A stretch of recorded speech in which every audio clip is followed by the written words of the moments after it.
तर आज होता चैत्र नवरात्रीचा तिसरा दिवस आणि त्यासाठीच इथे मी लवकर रेडी होऊन काकूच्या घरी गेले होते आरती करायसाठी। काकूची ऑलमोस्ट तयारी झालेली होती। मी गेल्यावर आम्ही दोघींनी मिळून आरती करून घेतली मस्तपैकी।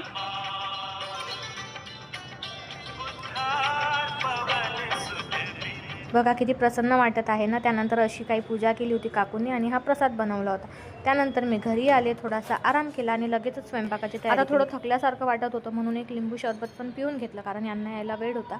त्यानंतर दुपारची कामं झाल्यावर थोडा आराम केला। संध्याकाळी उठल्यावर घरातली राहिलेली कामे करून घेतली आणि आता आम्हाला आज सॅटर्डे असल्यामुळे जायचं होतं मंदिरात, पायी जायचं होतं आणि बरंच लांब आहे, त्यामुळे ना म्हटलं जाताना एनर्जी पुरायला पाहिजे म्हणून एक नारळ पाणी पण पिऊन घेतलं जायच्या आधी।